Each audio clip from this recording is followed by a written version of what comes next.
this girl doesn't talk, and so it's kind of she got abused. So I'm gonna tell this part, but it makes her looking at herself very like it'll make sense in a second. Yeah.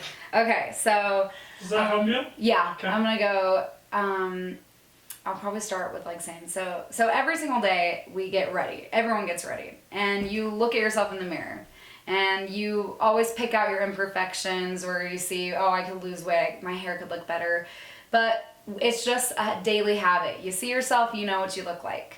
Now imagine never looking at yourself in the mirror and never knowing what you even looked like and going through life that way. Now, would you be confident? You'd probably be even more confident, because reality, we look at each other and we judge ourselves based on what we look like. Now, I met a girl named Joyce, and she's about 14 years old, and she had never seen herself in the mirror.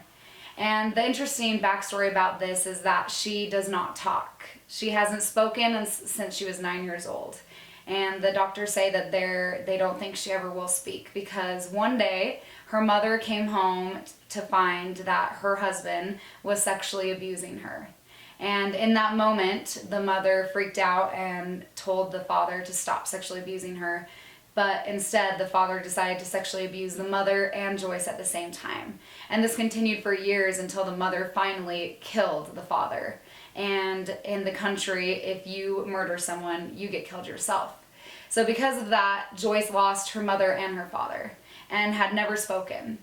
When I first met her, she just kind of stared at me. And it kind of made me feel uncomfortable. I didn't know really how to look at it, but I waved at her and she would kind of scurry. And she wasn't a little girl. She was 14, so she was already, think of like a middle school child, middle school age. And I would look at her and then I would wave her over. I'd tell her to come over quickly. And she would still run away. Well, finally, I walked up to her myself, and I knew that her name was Joyce from just asking people, and I knew that she didn't speak. And I said, "Hey Joyce, would you like to take a picture with me?" And interestingly enough, she came to my side and she stood next to me. And when we went to go take a picture, I had it turned on, selfie. And she stopped and she looked up at the camera. And I found out that from her guidance counselor, what we could call them, that was the first time that she'd ever looked at herself. And she smiled. She looked up and she smiled, and she had scars. You could tell that she was abused. She had no hair. She was kind of bald, probably from malnutrition.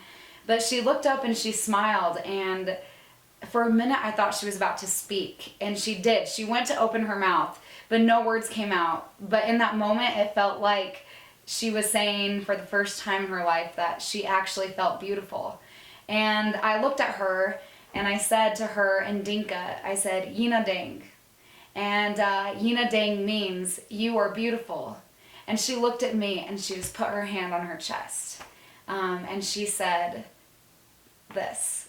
And that to me was a million words and a head nod. And it makes me think, when we look at ourselves in the mirror, do you think that of yourself? Yina Deng, are you beautiful?